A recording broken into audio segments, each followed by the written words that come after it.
Salut, bienvenue dans le cours numéro 4 de Dixon Academy. C'est un plaisir de vous savoir nombreux à suivre nos cours. Je vous rassure, vous avez choisi le meilleur. Aujourd'hui, nous irons à la découverte des couples de microphones. Dans le cours précédent, il était question du microphone, l'ultime outil de transformation du signal acoustique en signal électrique. Alors, la prise de son se fait à la base avec des microphones. Mais la prise de son stéréophonique fait appel à l'usage des couples de micros. L'homme ayant deux oreilles pour l'écoute, la prise de son stéréophonique n'est qu'une imitation de la perception auditive humaine. Cette reproduction se fait grâce à une gamme variée de couples de microphones, à savoir les couples de microphones AB, XY et le MS. Le couple AB consiste à mettre deux microphones mono en parallèle. L'image stéréo découle des différences de temps et d'amplitude entre les deux microphones. Il fait appel aux accessoires comme la barrette de fixation et le Genelec surface sphérique permettant d'isoler le couple AB. Exemple, nous pouvons utiliser deux Rode NT5, deux DPA 4006 Omni. Ensuite, le couple XY qui consiste à placer deux capsules de microphone à un angle de 90 degrés et 135 degrés. C'est le couple de microphones le plus utilisé dans la stéréophonie.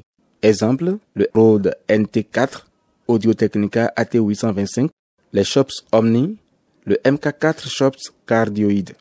Enfin, le MS, qui est la plus avancée et la plus complexe, combine une capsule cardioïde qui fait face à la source, c'est le M, et une capsule bidirectionnelle qui est perpendiculaire à la capsule cardioïde, c'est le S. Exemple, nous avons l'Audio-Technica 835 ST.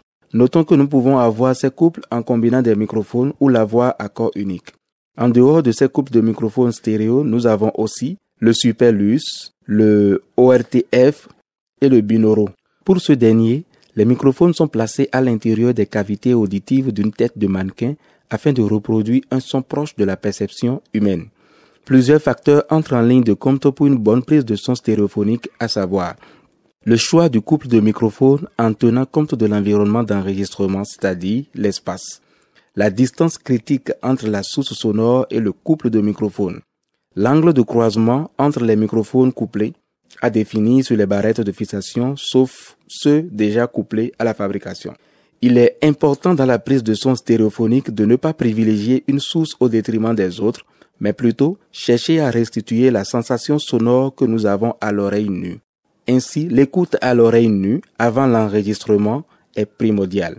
Il faut noter que la différence de temps entre les deux oreilles est notée delta T et est de 5 millisecondes. Le câblage des couples de microphones fait appel à deux notions utilisées dans le jargon professionnel. Il s'agit de jardin et cour.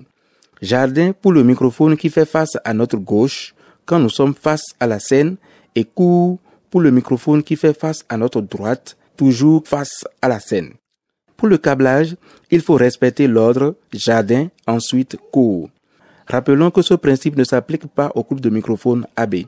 Quand ce principe n'est pas respecté, on observe des problèmes de déphasage. Il est vivement recommandé en prise de son cinématographique ou audiovisuel d'enregistrer les ambiances en stéréo et les dialogues ou interviews en mono. Fin du 4e cours de Dixon Academy. C'était Didier Guédou, ingénieur de son, votre guide sur Dixon Academy. Comme toujours, aimez, partagez, commentez et abonnez-vous pour plus de connaissances. À bientôt.